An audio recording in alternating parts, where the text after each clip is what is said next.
WGN's Brona Tumulty is live tonight near Division and Wells with the very latest on what police said there. Brona? Good evening, guys. Yeah, we're talking about 4 suspects here. We were told earlier by a source that all 4 had been taken into custody. There was some confusion. What we've learned now is that 3 are in custody and 1 is still on the loose. Now, police did speak a very short time ago. They say that Illinois State Police were tracking a stolen vehicle with 4 people inside. They tried to pull that vehicle over near 47th and Federal. The vehicle fled. It was tracked here to a building near the intersection of Wells and Division. We're told the suspects fled into that building right behind me, shutting the whole place down for hours. That building is secure. Reassurance tonight from CPD and Illinois State Police that this building is safe after allowing residents to return home. It's after 3 of 4 suspects were taken into custody after being tracked here in a stolen vehicle. 1 of them was arrested on the street, 2 more inside the building. We did recover 2 AK-style rifles from the stolen vehicle. Later on, we did recover 4 handguns that were also recovered inside the building. They're not letting anybody in, they're not letting anybody out.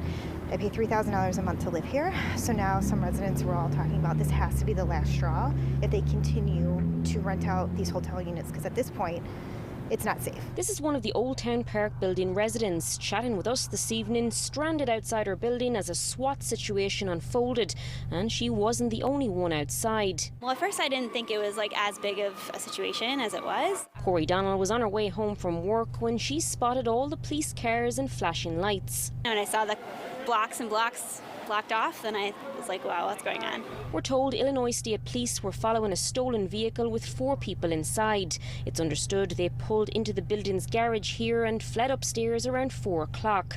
As some arrests were made, we're told other suspects barricaded themselves inside. And at about 4:50, got an update from the Old Town Park saying that the elevators are down, which was obviously not the case. Emails to residents described an ongoing investigation at the property, but didn't explain what it was. Those we spoke with say there have been issues here before. A lot of people don't realize that on floors 12 and 13, they are hotel units where people can rent them for a night or a week, just like any other place.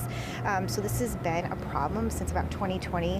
When the looters were happening, they were coming in and renting the units here and bringing all that in. A couple months ago, there was a party, overdoses, people died. And then a few months ago, there was a massive party thrown by people who rented the hotel units. They had strippers, there were drugs going on in there. Leaving at least some residents feeling unsafe. So as residents, we have been complaining to Old Town Park management saying, you got to close these down. It's not safe for us residents. Now, we can confirm that at least 1 suspect was in a unit on the 12th floor where that hotel is located. A source also telling us that in that same unit there was a 2-year-old child. We're told that child was checked out by medical personnel and is unharmed. An ambulance was also called for someone at some point who was seemingly having a panic attack, but no other injuries have been reported. Just to reiterate, 3 people in custody, 2 of which we're told are 16 and 18. The other age is unknown, and that 4th suspect, we're told, has yet to be found. We're live on the north side. Brona Tumulty, WGN News.